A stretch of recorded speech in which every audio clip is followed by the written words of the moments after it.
হরে কৃষ্ণ। আজ ৩রা আষাঢ় ১৪৩১ ও ১৮ই জুন ২০২৪ নির্জলা একাদশী। এই নির্জলা একাদশীর দিন আমি শ্রীমদ্ ভাগবতম পাঠ করছি। আজ আমি পাঠ করছি শ্রীমদ্ ভাগবতমের তৃতীয় স্কন্দ প্রথম অধ্যায় বিদুরের প্রশ্নের শ্লোক ২৫ থেকে ২৯।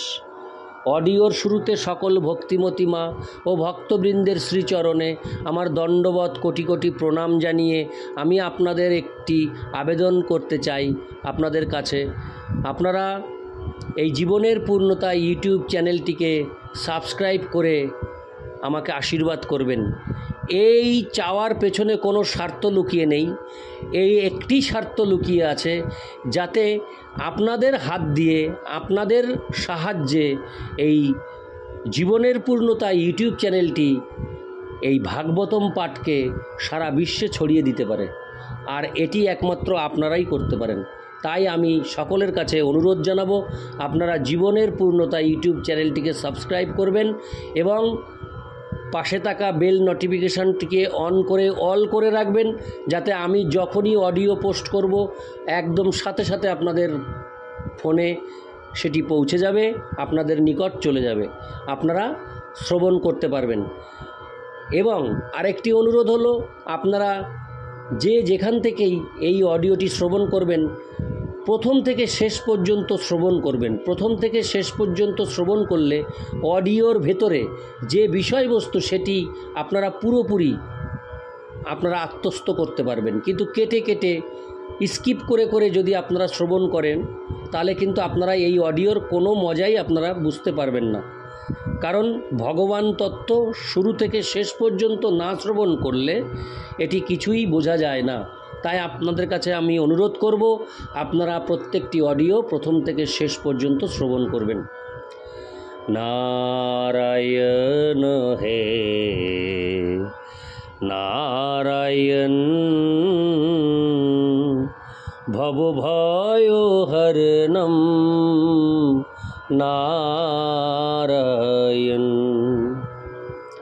শ্লোক ২৫। সবাসুদেবানুচরং প্রশান্তং বৃহস্পতে প্রাকতনয়ং প্রতীতম আলিঙ্গ গাঢ়ং প্রণয়েন ভদ্রং সানাম পৃচ্ছদ ভগবৎ প্রজানাম। অনুবাদ। তারপর তিনি গভীর প্রেম এবং অনুভূতি সহকারে শ্রীকৃষ্ণের পার্শ্বদ প্রশান্ত মূর্তি ও বৃহস্পতির প্রখ্যাত পূর্ব শিষ্য উদ্ধবকে আলিঙ্গন করলেন। বিদুর তারপর তাকে পরমেশ্বর ভগবান শ্রীকৃষ্ণের পরিবার পরিজনদের সংবাদ জিজ্ঞাসা করলেন। তাৎপর্য: বিদুর উদ্ধব থেকে পিতৃতুল্য জ্যেষ্ঠ ছিলেন, তাই তাদের মধ্যে যখন সাক্ষাৎ হয় তখন উদ্ধব বিদুরকে প্রণাম করেছিলেন এবং বিদুর তাকে পুত্রবৎ স্নেহে আলিঙ্গন করেছিলেন। বিদুরের ভাই পাণ্ডু ছিলেন শ্রীকৃষ্ণের পিসা এবং উদ্ধব ছিলেন শ্রীকৃষ্ণের খুড়তুতো ভাই। তাই সামাজিক প্রথা অনুসারে বিদুর ছিলেন উদ্ধবের পিতৃবৎ পূজনীয়। উদ্ধব ন্যায়শাস্ত্রে মহাপণ্ডিত ছিলেন এবং তিনি দেবতাদের মহান গুরু বৃহস্পতির পুত্র বা শিষ্যরূপে বিখ্যাত ছিলেন।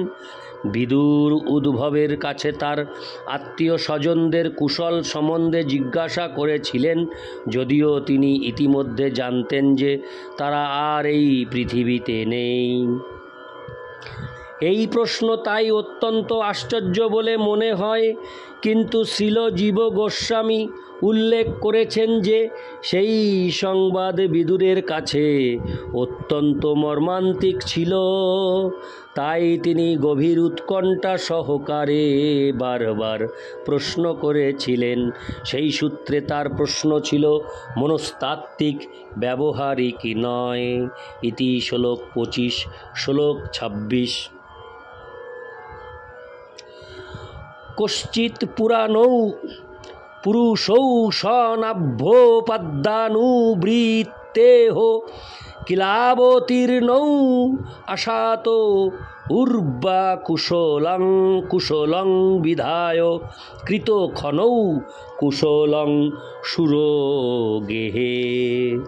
অনুবাদ: ভগবানের নাভিপদ্মজাত ব্রহ্মার অনুরোধে যে সনাতন পুরুষদ্বয় এই পৃথিবীতে অবতীর্ণ হয়েছেন এবং যারা সকলের মঙ্গল সাধন করে পৃথিবীর সমৃদ্ধি বৃদ্ধি করেছেন, তারা শ্রীকৃষ্ণ বলরাম শূরসেনের গৃহে স্বচ্ছন্দে আছেন তো। তাৎপর্য: শ্রীকৃষ্ণ বলরাম ভগবানের দুটি ভিন্ন সত্তা নন।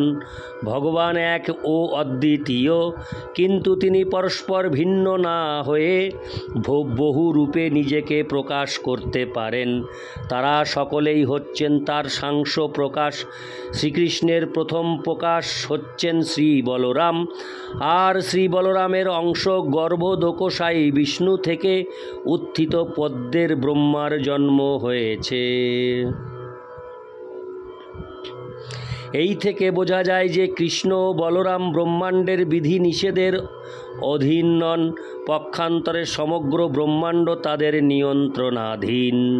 ব্রহ্মার অনুরোধে পৃথিবীর ভার অপনোদন করার জন্য তারা অবতীর্ণ হয়েছিলেন এবং নানা রকম অলৌকিক কার্যকলাপ সম্পাদন করার মাধ্যমে তারা পৃথিবীকে ভার মুক্ত করেছিলেন, যাতে সকলে সুখ ও সমৃদ্ধি লাভ করতে পারে। ভগবানের কৃপা ব্যতীত কেউই সুখী হতে পারে না এবং সমৃদ্ধি লাভ করতে পারে না। যেহেতু ভগবানের ভক্ত পরিবারের সুখ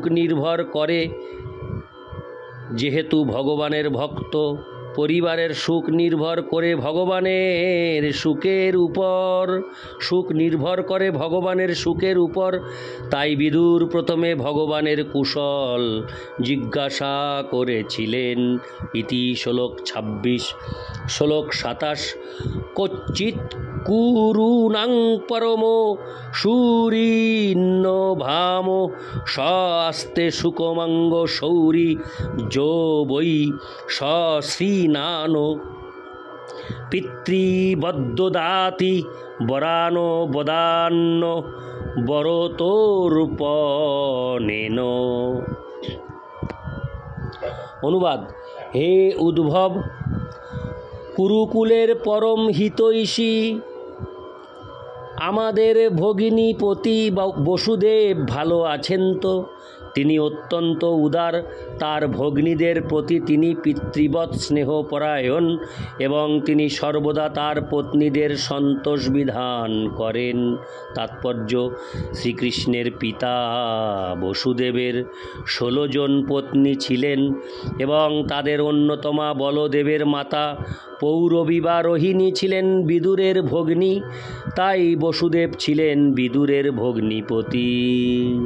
বসুদেবের ভগ্নী কুন্তী ছিলেন বিদুরের জ্যেষ্ঠ ভ্রাতা পাণ্ডুর স্ত্রী এবং সেই সূত্রেও বসুদেব ছিলেন বিদুরের আত্মীয়।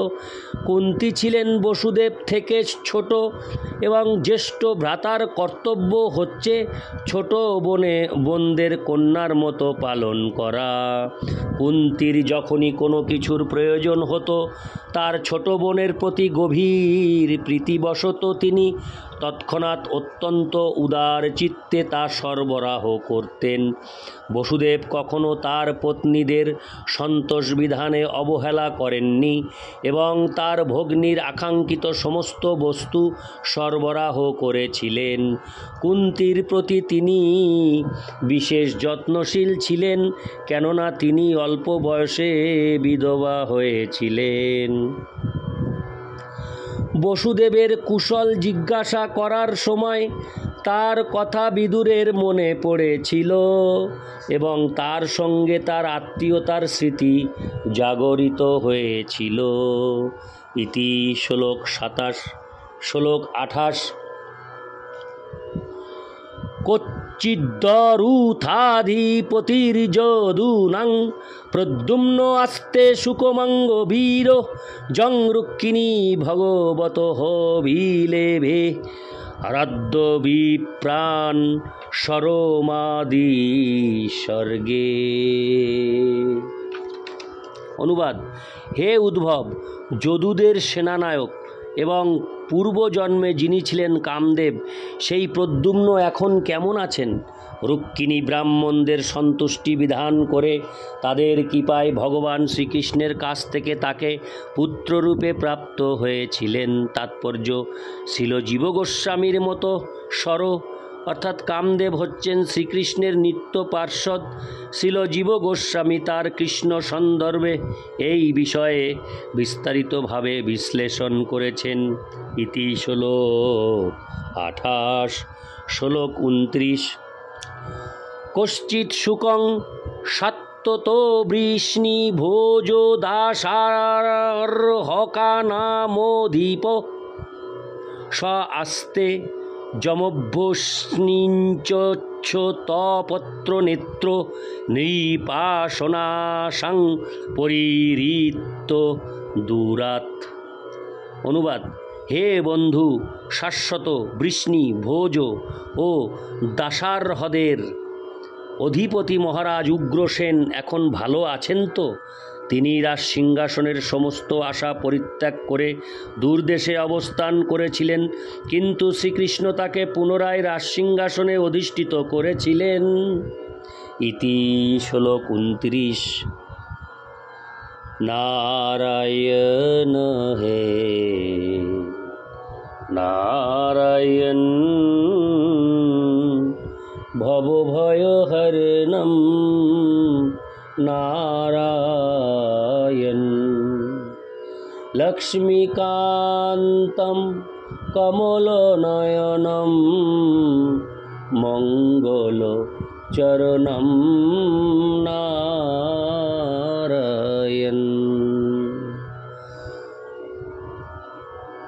জয় রাধে শ্যাম।